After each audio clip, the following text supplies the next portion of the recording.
Hi guys. So this video wasn't planned, but one of my Twitter pals asked me if I could make short videos of the theories I'd post on Twitter, and I thought this one about the Silco and Jinx scene could be interesting to share with you guys. The thread I made about this theory was liked by Silco's voice actor Jason Spisak on Twitter, so perhaps it might hold some truth to it, and you might be interested to hear it too.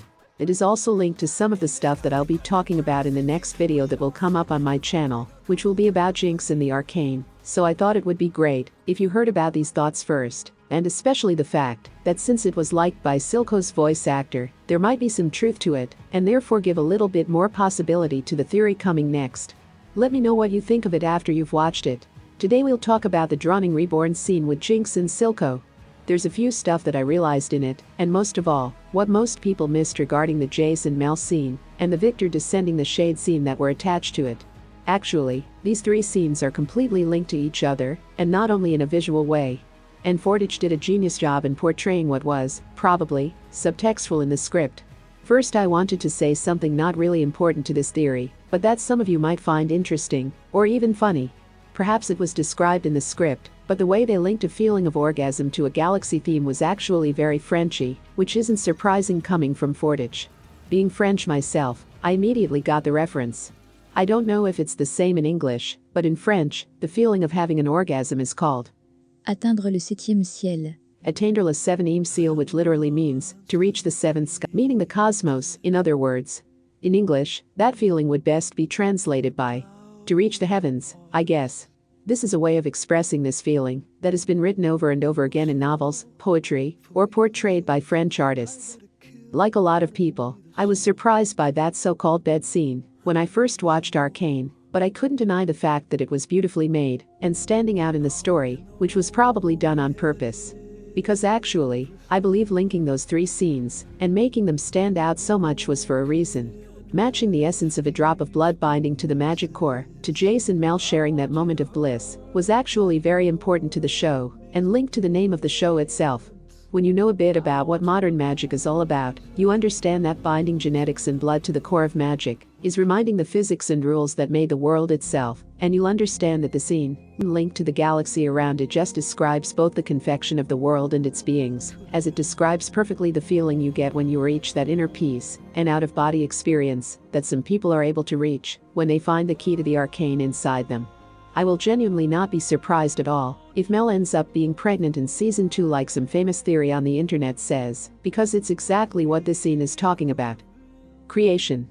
As the previous scene was all about life and creation itself, it is unsurprisingly linked to the Silco and Jinx reborn scene. Here again, we have a death, which would be Powder's.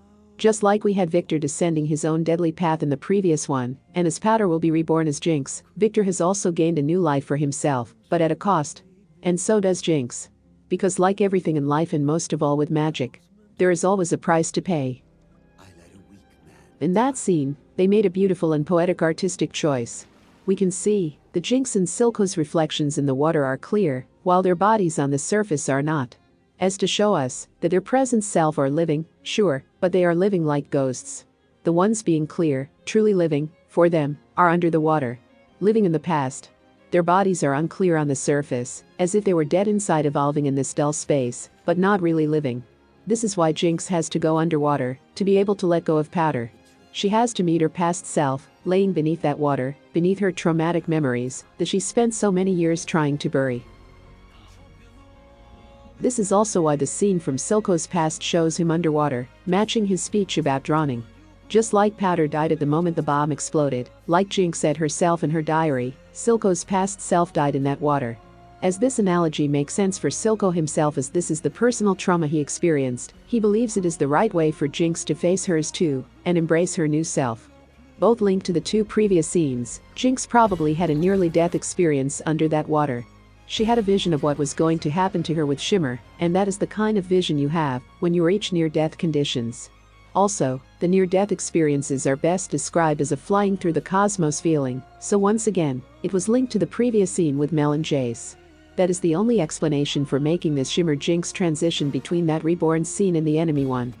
Because if not, why would Jinx's eyes turn purple and the Shimmer bubbles appear? If that is the case, if she really did have that glimpse of the future by having a near-death experience, then that changes many things. For instance, that might be the reason why she was planning to die on the bridge. Because she might have wanted to end things before she turned into what she considers as a real monster.